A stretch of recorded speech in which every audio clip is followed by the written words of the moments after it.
Hello from the Oklahomans video studio. I'm Dave Morris. We're taping this on a Friday afternoon. Good afternoon to everybody watching this. Matt Patterson joins us from the Oklahomans news desk. You're working on a follow-up on an incident that happened back on January 2nd where a house blew up on the northwest side of Oklahoma City. Yeah, it's we're a little over 3 months now. The house at 12505 Whispering Hollow Drive exploded. I think it was around 3 a.m. January 2nd. And since then, we've written a few stories about the incident, a lot of it dealing with, regulations and things like that, the kind of pipe that was involved.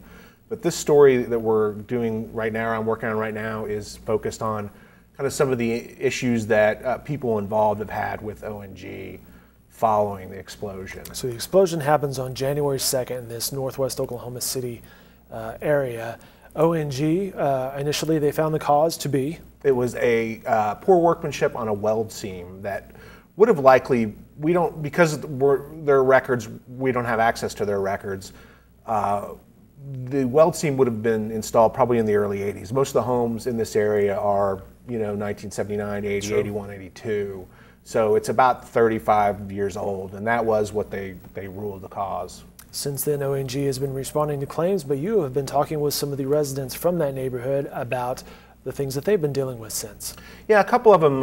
The theme that we've heard is, or that I've heard is that people aren't satisfied with the level of follow-up with ONG. They feel like especially the people that were right close to where the house exploded, they don't feel like that they've had a great follow-up with ONG. And I want to be clear, though, I think ONG, Cherokee Ballard, their spokesman, told me that they had more than 40 claims and they've resolved 35 of them. So they have done some pretty good work to get a lot of these resolved. However, in a case like this where you have an explosion and a lot of different contractors and sure. things like that, moving parts, it can get complicated. And there are a few people that feel like that they've been kind of left out or ignored by ONG after the explosion. And it's an interesting thing. The house that exploded, blast pattern, if you will, affected, 50 residences, 50 structures? It was a little over 50, and that can range from anything from minor cosmetic damage that a homeowner might just decide to handle on their own to significant structural problems.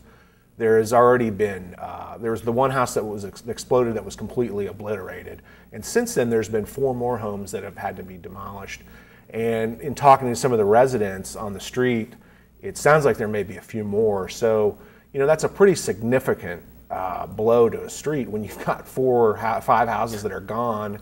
And I think what some of the concerns are, it's produced, it's not a great look for the block. I mean, there's still some houses that are in various stages of disarray, and they've had some crime in the area too. People know the houses, some of the houses aren't occupied, so they try to get in and get whatever they can. Some of the collateral effect from what happened. Yeah. Now, there are various homeowners there, but then there are also people who rent in that neighborhood, and you spoke with some of the renters. Correct. I talked to a man whose mother, sister, and nephew live just a few doors away and across the street from the house that exploded, and she's 73 and still works, but has a chronic illness that is sensitive to stress.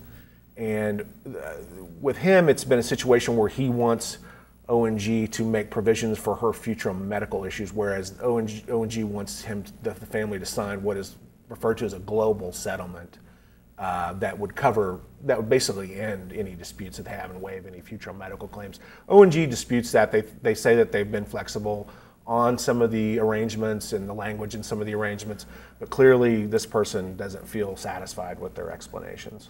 Interesting. This is a story Matt Patterson's working on. You can find more coverage, archived coverage, if you will, online at newsok.com. We should say ONG established a hotline that residents and other people can call for more information and for help in this specific situation. They did, and they're still open to hearing from people. I spoke with Cherokee Ballard today, and she said the exact same thing. If people have issues, they encourage them to come forward. All right, very good. Matt Patterson all over this story. Follow his coverage in the Oklahoman, and as I mentioned, online at newsok.com.